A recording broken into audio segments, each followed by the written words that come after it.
Well, this evening, I want you guys to use your memory, think back in your life. I want you to think back to a time in your life, and this might not be very pleasant, but a time when you were overwhelmed with anxiety or overwhelmed with fear. I was thinking about this week. I think I've got two major memories of just being extremely scared. The first was when Flick was born. Your first child is the hardest because obviously you've never been through the horror of childbirth before and you don't know what's coming.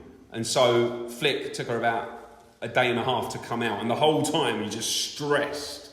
And as the event got closer and closer and Keely got further into labour, I was just filled with anxiety.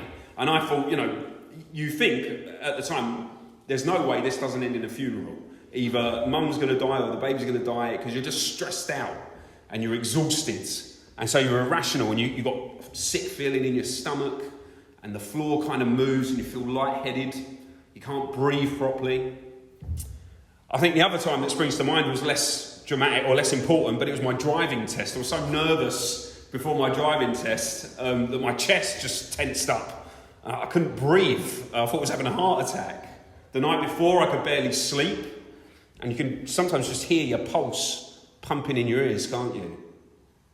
Well, they're my times. Think back when you've had a time of incredible stress, incredible anxiety.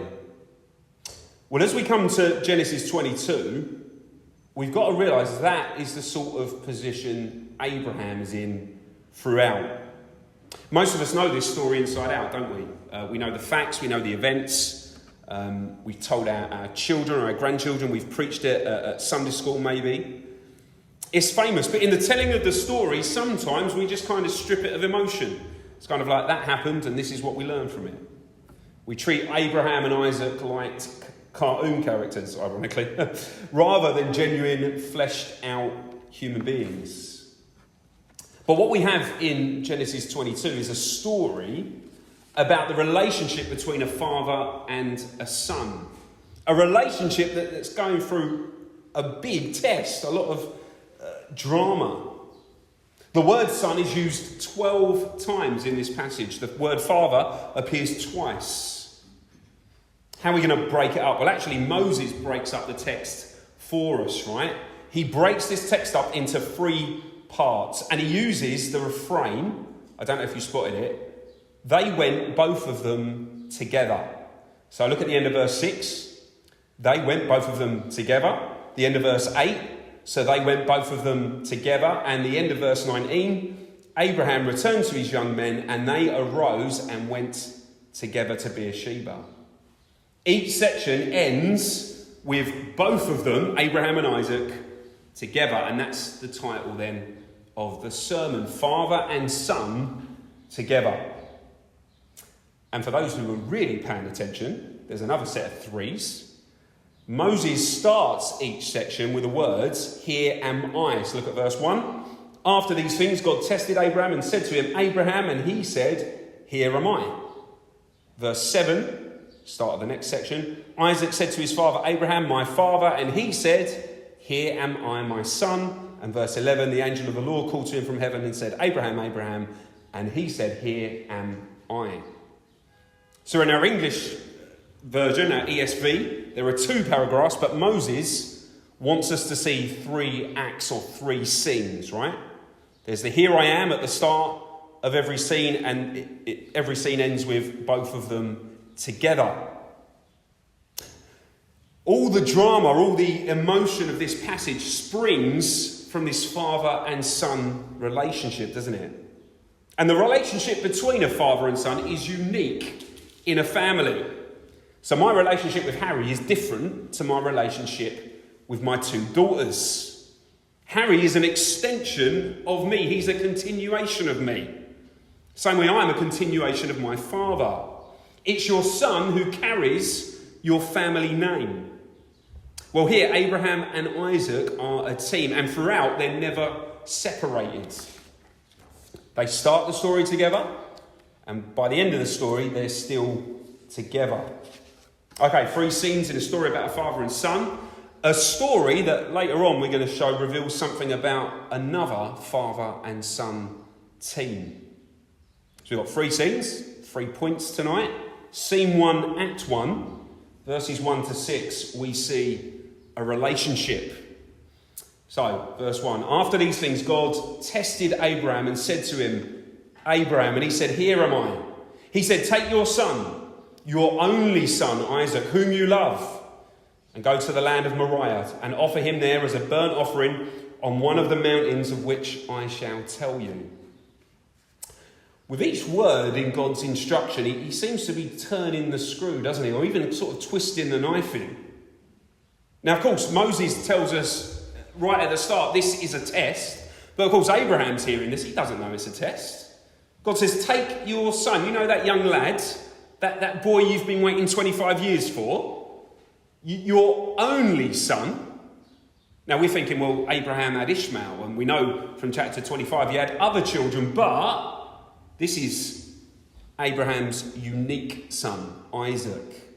He's the son of promise, the miracle son, the seed from which the serpent crusher will come. He's Abraham's heir. God says, take your son, your only son, whom you love. So we're not to think that Ishmael was Abraham's favourite son and that Isaac was kind of the fallback, the reserve. No, Isaac is Abraham's world. He's the son of his dear wife, his first wife, his true love, Sarah. He is the future of the clan. And all of Abraham's hopes rest on this little boy. And we'd do anything for our children, wouldn't we? We know how Abraham feels. And now God's saying to him, take your boy and offer him as a burnt offering to me. Well, I said last week, this is an outrageous request, isn't it? This seems to us as modern readers like some sort of like emotional abuse. How could God put Abraham through this? Now, I think at this point, we mustn't overlook what the whole point of sacrifice was and is, or was, yeah?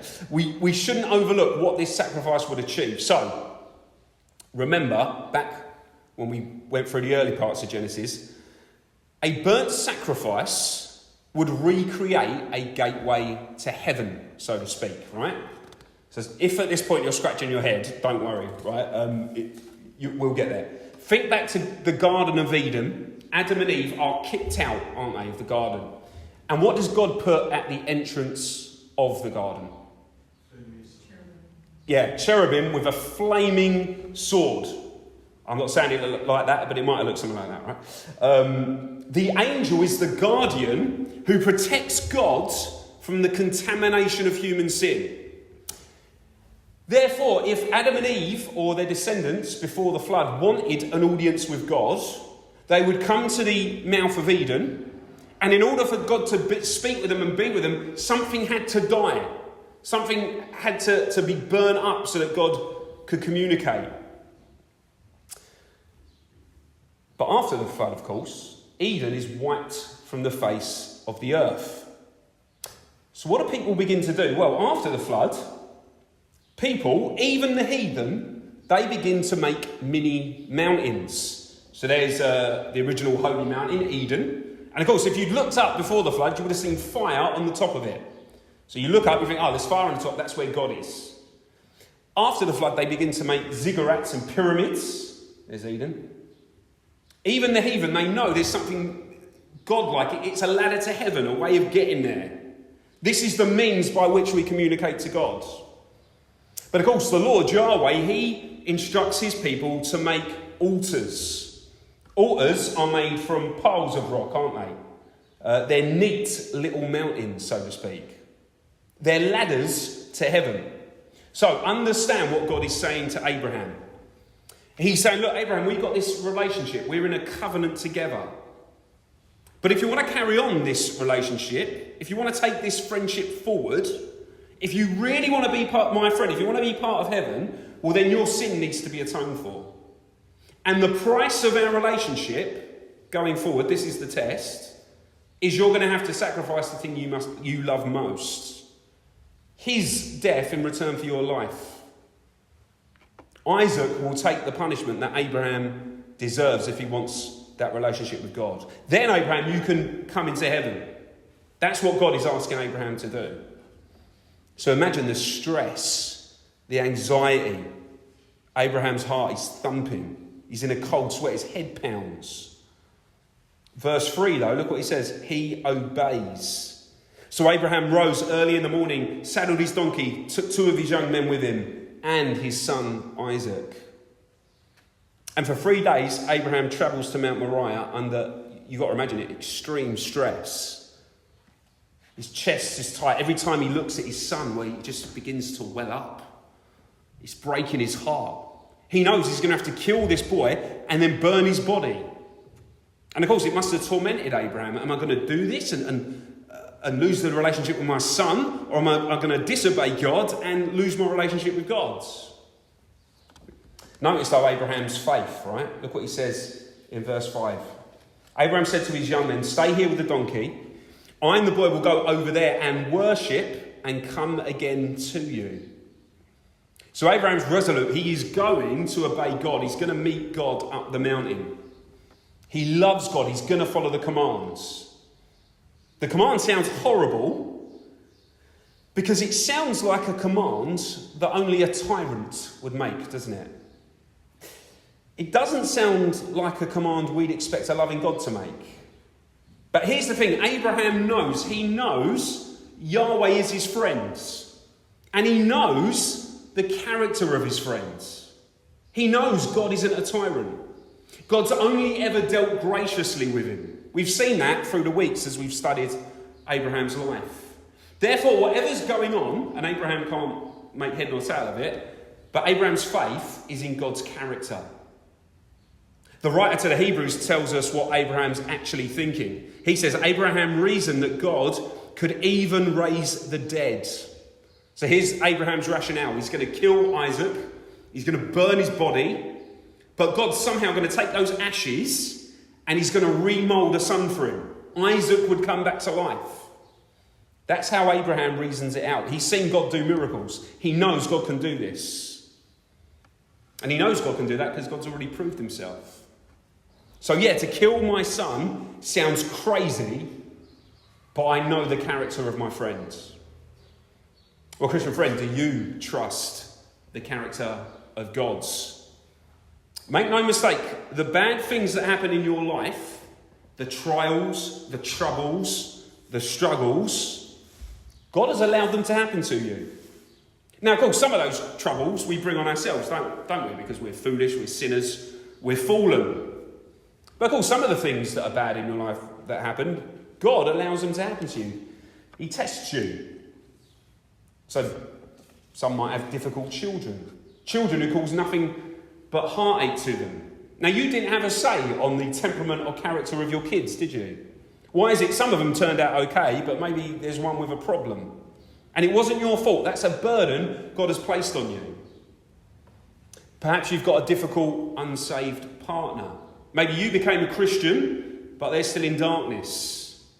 And now they just cause you nothing but trouble. Well, that's your test. That's your challenge. Maybe you're afflicted with a health problem.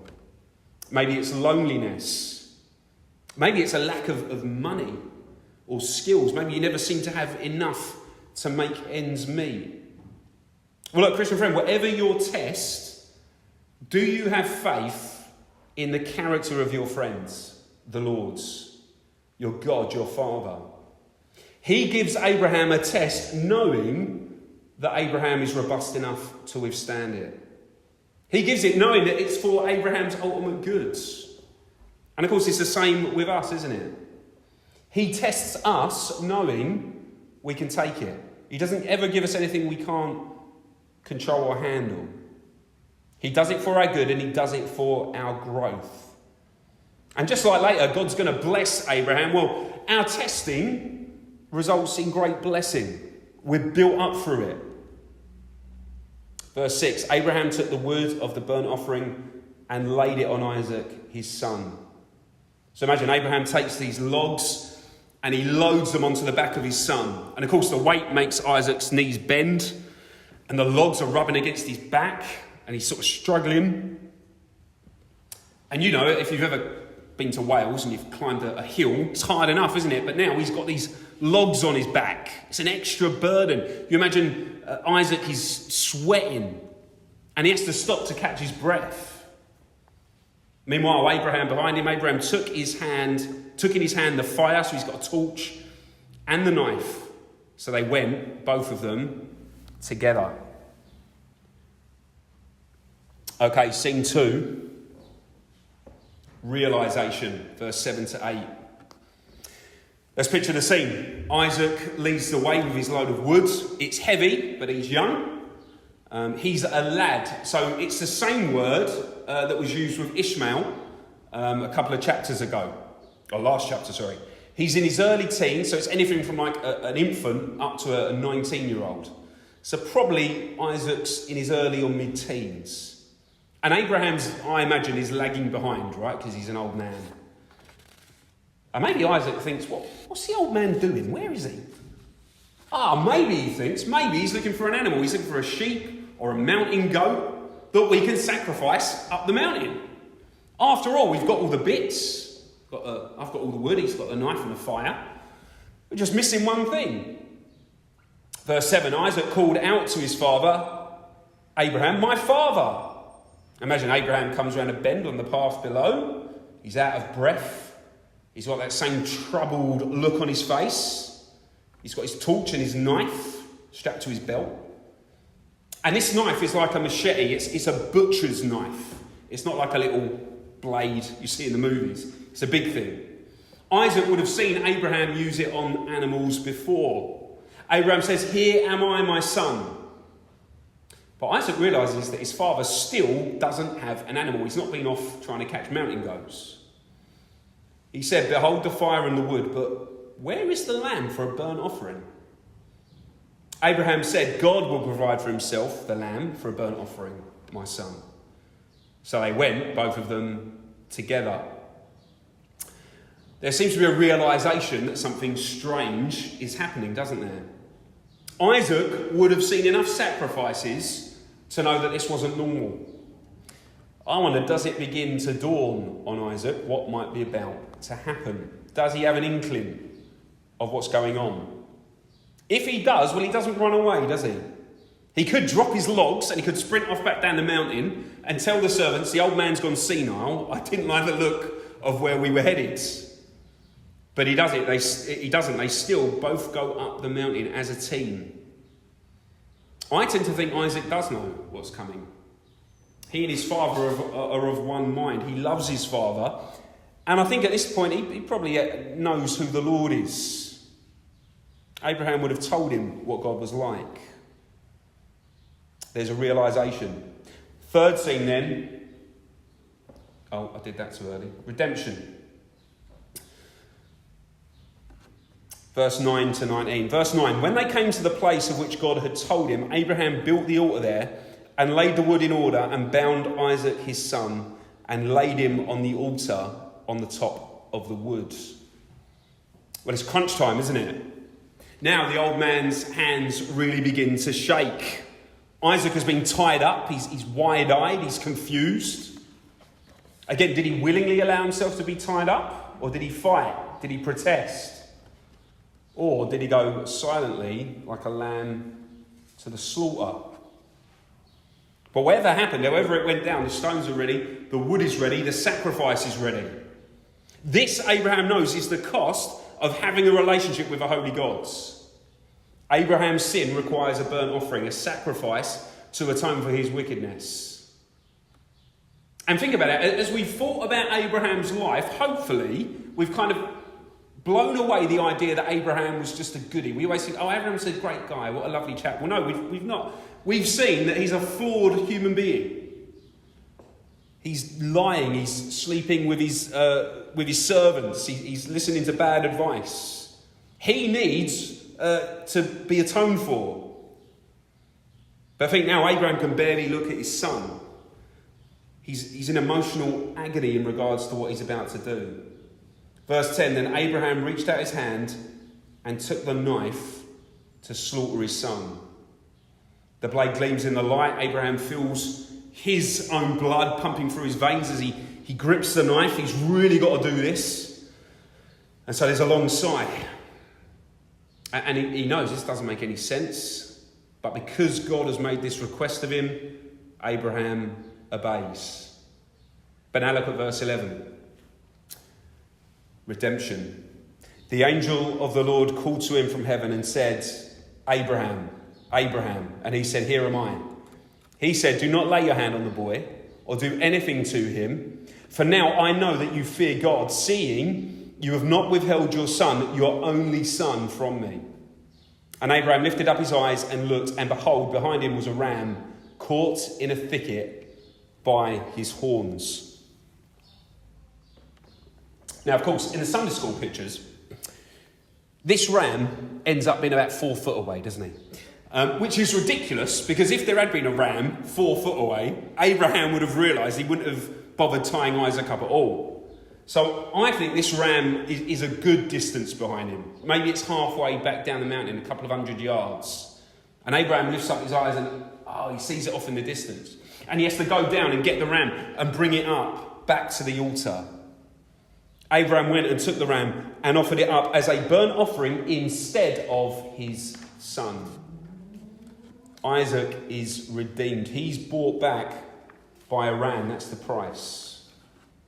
Isaac's life is spared, the ram, instead of his son. And you can imagine the relief, can't you? That's one of the good things. When you are stressed and finally it's over, it's just, what a relief.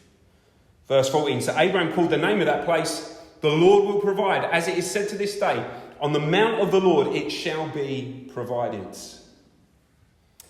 It was God who had befriended Abraham back when he was 75. God had provided him then for 28 years. God had met his needs. God had stuck with him. And now God would continue to meet with him. It would be God who does all the work. Now God's provided a sacrifice. And what's happened? The gateway to heaven, as it were, the gate of Eden has been restored. They're up a mountain. And because of that, the Lord comes and brings blessing to Abraham. Verse 15. The angel of the Lord called to Abraham a second time from heaven and said, by myself I have sworn, declares the Lord, because you have done this and have not withheld your son, your only son, I will surely bless you. And I will surely multiply your offspring as the stars of heaven and as the sand that is on the seashore. And your offspring shall possess the gate of his enemies. And in your offspring shall all the nations of the earth be blessed, because you have obeyed my voice. So Abraham returned to his young men, and they arose and went together to Beersheba. And Abraham lived in Beersheba. Father and son go together. They live. There's blessing. Well, as I said, a well-known passage, a well-known story. A father, a son, a test. And in this passage, once again, heaven kisses earth, doesn't it? On Mount Moriah, we meet God. The angel of the Lord is calling from heaven. Abraham creates a gateway so that he can meet with God. And maybe we're thinking, who is this strange God who asks that his people slit the throats of their children and burn them? And okay, we know this is a test, but it's an incredibly painful test. Isn't this too much? Well, we got to ask that question. Who is testing Abraham? That's the most important question this passage throws up. Who is the one doing the testing? And hopefully we all know the answer. You would say the answer is God. But you think, is it? Yeah, you say, of course it is, Steve. Look at verse 1. After these things, God tested Abraham and said to him, Abraham, go and offer your son as a burnt offering. It's definitely God's. Okay, it's God, all right. But then there's something weird going on. What is verse 11 all about? Verse 11, but the angel of the Lord, the angel of God, the angel of Yahweh, called to him from heaven and said, Abraham, Abraham. Why doesn't Moses just tell us the Lord, Yahweh or Elohim, called from heaven? Who is this angel of the Lord's? Well, angel simply means messenger, doesn't it? This being, whoever he is the messenger of Yahweh, the messenger of the Lord. What does a messenger do? The messenger brings you a word. He communicates the wishes of another. He's a communicator. He brings words to you. Okay, Steve, so what? God chooses to use a messenger to speak to Abraham. So what? An angel. God uses angels all the time. We've all read the nativity story, right? Gabriel, Michael, surely this is one of those guys. Well, wait, not so fast. Is the angel of the Lord, is the messenger simply a run-of-the-mill angel? Look at verse 12. The angel of the Lord said, "Do not lay your hand on the boy or do anything to him, for now I know that you fear God, seeing that you've not withheld your son, your only son, from me." So spot that, right? That's important. In verse 12, the angel, the messenger, refers to God as if God were a separate person. He says to Abraham, "I know that you fear God," but then the messenger reveals also that he is God. He says, "You've not withheld your son from me." The messenger is God, but he's also a separate person in his own right. He is Yahweh, but he's also distinct from Yahweh. If it's a messenger's job to deliver words, then another name for the angel of the Lord could simply be the word of God. And that brings us to the New Testament, doesn't it? John's Gospel, chapter 1, verse 1. In the beginning was the Word. The Word was with God. The Word was God. He was in the beginning with God. All things were made through him, and without him was not anything made that was made. In him was life, and the life was the light of men. The light shines in the darkness, and the darkness has not overcome it.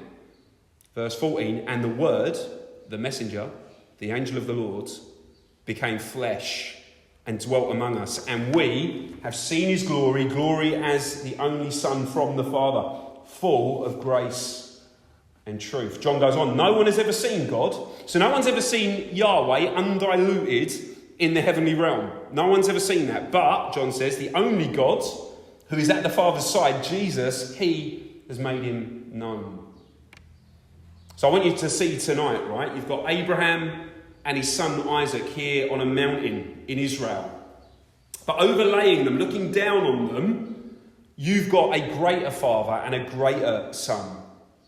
And as the Father and the Word look on at Abraham and Isaac struggling up the mountain and struggling with the emotion and the turmoil, well, the two of them know that what they're about to spare Abraham, they will not dodge themselves. Because on this very same mountain, Mount Moriah, in a few short years, of course, God isn't affected by time, so God sees it instantly. But in a few short years, from a human perspective, indeed, the Lord is going to provide himself a lamb. The Lord is going to give himself as a lamb. Father and son together will undertake a heartbreaking rescue mission. Heartbreaking because of the relationship between the father and son.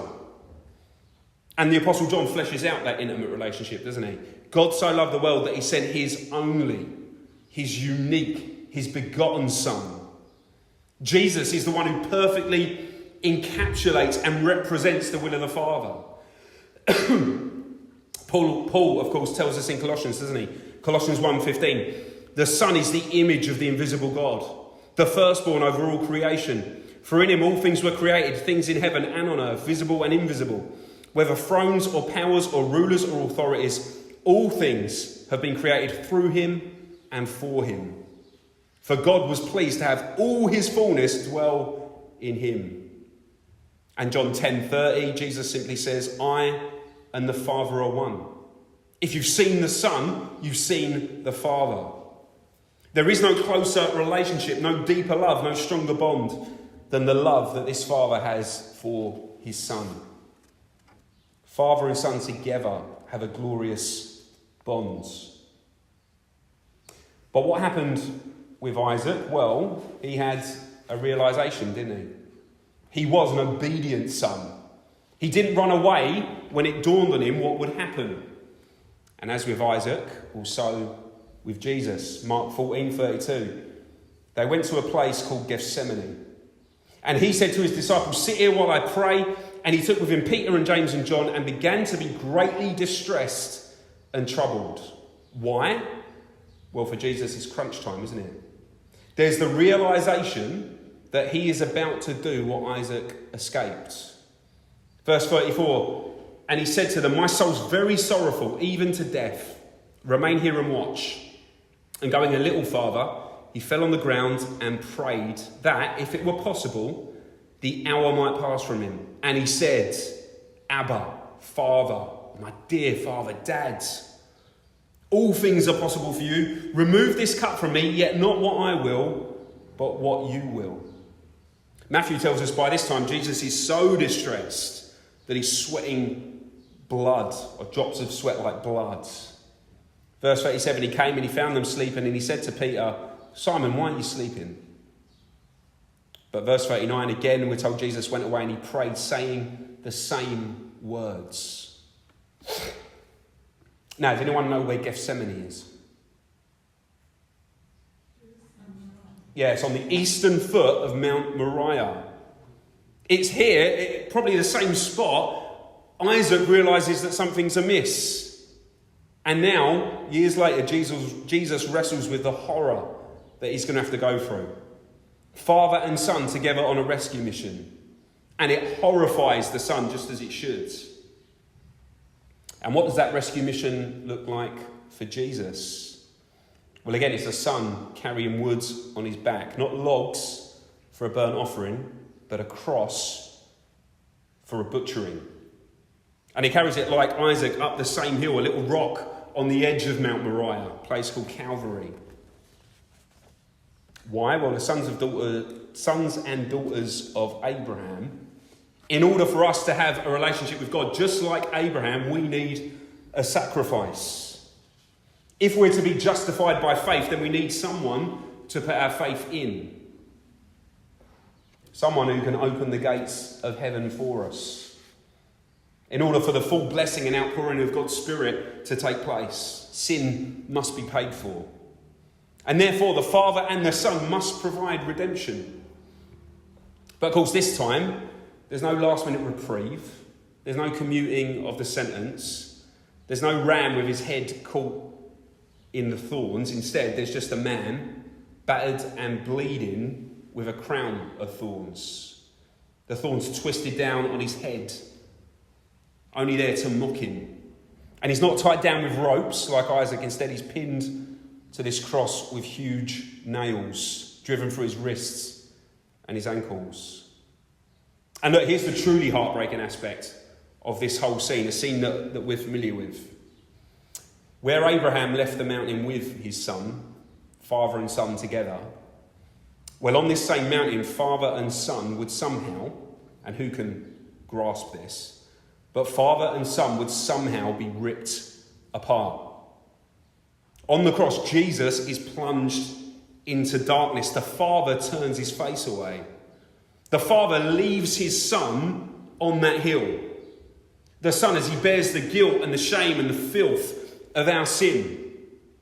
But the Father, as he sees that, he's disgusted. And he can no longer look at his Son. And Jesus cries out, doesn't he? My God, why have you forsaken me? Why have you abandoned me? Why have you turned your back on me?